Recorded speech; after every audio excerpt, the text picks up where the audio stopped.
കുഞ്ഞാറ്റ ഞാനായിട്ട് പറഞ്ഞതാണ് കുഞ്ഞാറ്റ ഞാൻ നോക്കിക്കോളാം. ഞാൻ അഡ്മിഷൻ ഒക്കെ എടുക്കാൻ പോകുമ്പോൾ നല്ല രീതിയിൽ പോട്ടെ. അപ്പം ഇംഗ്ലീഷ് മീഡിയത്തിലാണ് അഡ്മിഷൻ എടുത്തേക്കുന്നത്, അത് CBSE. കൊള്ളാം. കുഞ്ഞാറ്റയുടെ കാര്യം പറഞ്ഞതാണ്. ഇപ്പൊ ഇനി ഫീസും കാര്യങ്ങളൊക്കെ കൊടുക്കണം. പിന്നെ ഇനിയിപ്പോ വേറെ ആർക്കെങ്കിലും കൊണ്ടുവന്ന് കൊടുക്കാൻ പറ്റും. മീനൂട്ടിന്റെ ചൊത്ത, മീനൂട്ടിന്റെ ചൊത്തൊക്കെ ഇനി നിക്കിലാടി എടുത്ത് ചോദിച്ചാൽ മതി. മീനൂട്ടിന്റെ ചൊത്തൊക്കെ എല്ലാം പറഞ്ഞിട്ടല്ലേ നിക്കിലാടി കൊണ്ടുവന്നിട്ടോ ഞാൻ നോക്കിക്കോളാം പൊന്നോളം നോക്കിക്കോളാം എന്ന് പറഞ്ഞുകൊണ്ടല്ലേ മേടിച്ചത്. ചൊത്തൊക്കെ നിക്കിലാടി എടുത്ത് ചോദിക്കണം, നിക്കിലാടി എടുത്ത് വിളിച്ച് ചോദിക്കണം നിക്കിലാടി എന്റെ ചൊത്തൊക്കെ എന്തിയാന്ന്.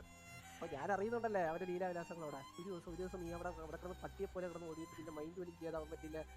ആരും ആലീസാ അവളുടെ പേരെന്തര്, അവളോട് കിടന്ന് അവിടെ മൊത്തം കറങ്ങിയിട്ട് നിന്റെ മൈൻഡ് പോലും ചെയ്തില്ലല്ലേ. ഞാൻ ഏതെങ്കിലും ഒരു പെണ്ണ് വർക്ക് പോകുമ്പോൾ ഇതെന്റെ ഡാഡിയാണേ ചേച്ചി ഇതിന്റെ ഡാഡിയാണേ എന്ന് പറഞ്ഞിട്ട് എന്റെ ജീവിതം നശിപ്പിക്കാനൊക്കെ അറിയാറുന്നല്ലേ. എന്റെ ജീവിതം നശിപ്പിച്ച്